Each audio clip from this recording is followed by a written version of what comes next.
Hello friends, स्वागत है आपका वीएस एजुकेशन चैनल पर। तो फ्रेंड्स, थोड़ा सा ही जो पिक्चर है आपको थोड़ा सा ब्लर दिख रही होगी, लेकिन मैं इसको थोड़ा सा पढ़ने की कोशिश करता हूँ। यहाँ पर लिखा है कि एनबीएस स्कूलों में 3,200 प्लस शिक्षक भर्तियाँ उपलब्ध है, एनबीएस ने पुष्टि की। नवोदय विद्यालय समिति ने अपने विद्यालयों में 3200 से अधिक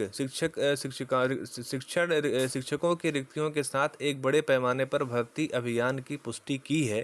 एक आरटीआई प्रतिक्रिया के माध्यम से यह पता चला है।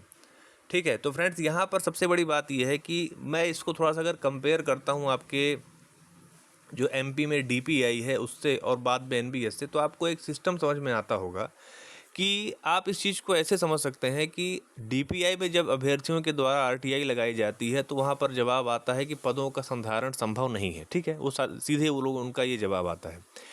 एनबीएस में जब ये चीज़ की गई, आरटीआई के माध्यम से जानकारी ली गई, तो वहाँ पर ये निकल कर आया कि 3200 पद वहाँ पर उसकी भर्ती अभियान शुरू हो रहा है।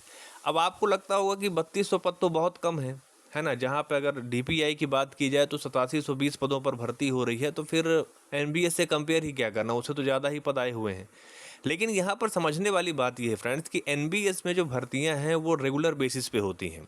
आप कभी कभी आप हर साल तो लगभग हो ही जाती है, कोरोना में ही थोड़ा सा डिस्टर्ब हुआ था उनका जो शेड्यूल था, लेकिन कभी कभी साल में दो दो बार भर्तियाँ हो जाती हैं। उसका सबसे बड़ा कारण ये है फ्रेंड्स कि वहाँ पर जो गेस्ट सिस्टम होता है उसको गेस्ट जैसा ही ट्रीट किया जाता है, उसको रेगुलर जैसा ट्रीट नहीं किया जाता है। वहाँ पर गेस्ट रखे जाते हैं, अगर कहीं पे कोई पीजीटी, कोई टीजीटी या पीआरटी नहीं है, या किसी वजह से इस बीच सेशन में उनका रिटायरमेंट हो गया, कहीं ट्रांसफ़र हो गया, या फिर कोई और बात पड़ गई, तो इस वजह से वहाँ पर उनको एक अस्थायी रूप से रखा जाता है। उनको बाकायदा अच्छी पेमेंट दी जाती है, मतलब आप 50 प्लस उनकी पेमेंट बनती है, पीजीटी की मैं बात करूँ तो। और उसके बाद उनका जो सेवा काल है वो अप्रैल में नया, अगर उस समय तक अगर नई भर्ती नहीं हो पाती है तो उनका कंटिन्यू किया जाता है, और फिर उसके बाद अगर नई भर्ती आ जाती है तो फिर वो वहाँ पर उनकी सेवा को समाप्त कर दिया जाता है। और रेगुलर बेसिस पे भर्तियां होने की वजह से वहाँ पर जो अभ्यर्थी हैं उनके एक माइंड में ये चीज़ें भी सेट हो जाती हैं कि इस साल नहीं हुआ है तो नेक्स्ट ईयर हो जाएगा, नेक्स्ट ईयर नहीं हुआ तो अगले साल हो जाएगा। और वो अपने सब्जेक्ट को या अपने जो भी उनका जो सिलेबस है उसको पढ़ के उसके हिसाब से अपना कैरियर को बिल्ड करते हैं और अपनी तैयारी करते हैं। ठीक है, और रेगुलर भर्ती होने की वजह से वहाँ आपने कभी नहीं सुना होगा एनबीएस और केवीएस के परीक्षार्थियों के द्वारा कि उन्होंने पद वृद्धि को लेकर के कोई ऐसी मांग उठाई हो। किसी भी अभ्यर्थी को वो अभ्यर्थी का काम होता है अपना सिलेबस तैयार करना, अपनी पढ़ाई करना, उसके पास ये आंदोलन करने का इन चीज़ों के लिए समय नहीं होता है। लेकिन जब सरकार 5-5 साल में भर्ती निकालती है, उसके बाद जब 5 साल में भर्ती आती है किसी तरह से, उसमें भी इतने कम पद दिए जाते हैं, तो फिर वहाँ पर अभ्यर्थियों के द्वारा ये सब चीज़ें की जाती हैं। लेकिन आप ये समझ सकते हैं कि एनबीएस जैसी परीक्षाओं में ऐसा नहीं होता है, और वो लगातार अपने पदों की जानकारियों को अपडेट करते रहते हैं, कौन रिटायर हुए, किनका ट्रांसफ़र हुआ, उसके हिसाब से वो रिक्तियों को अपने हिसाब से वो भर्तियाँ निकालते रहते हैं।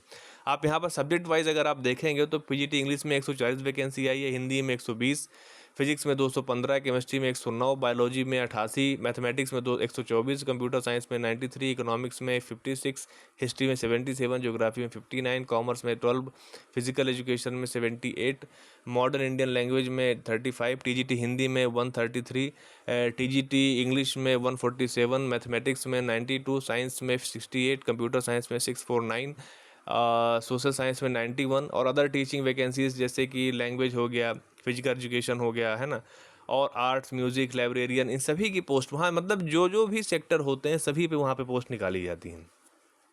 और आप ये मान के चल सकते हैं कि पद बहुत सारे खाली हैं, लेकिन आप एनबीएस से आप कंपेयर करें तो अगर ऐसा है तभी तो आप ये देखते होंगे ना कि जब रिज़ल्ट की बात आती है, तो मैंने एक पिछली वीडियो में आपको बताया था कि सीबीएसई का जो रिज़ल्ट होता है वो 94, 85, 99, 89% के आसपास उनका रिज़ल्ट आता है, और एमपी बोर्ड का आप देखेंगे तो 56 से 57 रिज़ल्ट आता है। उसका यही कारण सबसे बड़ा कि जब आप वहाँ पर क्या है कि एजुकेशन को सीरियसली लिया जाता है।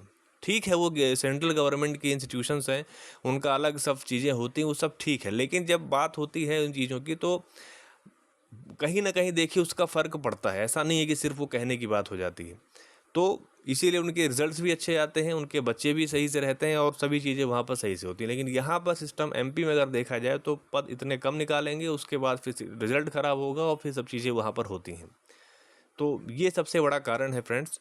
अब देखिए इसमें आगे क्या होता है। हो सकता है कि सरकार कुछ पद वृद्धि के बारे में, जैसे कुछ सूत्रों के हवाले से खबर आती है, वित्त विभाग ने भी कोई उसमें रोड़ा नहीं बन रहा है, तो मे भी शायद कुछ हो जाए। लेकिन बात यह है कि सबसे बड़ी बात है कि ज्ञापन आंदोलन, ये सब प्रक्रियाओं को जारी रखना पड़ेगा जब तक कि कोई ठोस आश्वासन सरकार के द्वारा नहीं मिल जाता। तो ठीक है फ्रेंड्स, यही अपडेट थी। और अगर आपको मेरा वीडियो अच्छा लगा हो तो आप उसे लाइक कीजिए, अपने फ्रेंड सर्कल में शेयर कीजिए। चैनल पर अगर पहली बार आ रहे हैं तो प्लीज़ आप चैनल को सब्सक्राइब कर लीजिए। Thank you.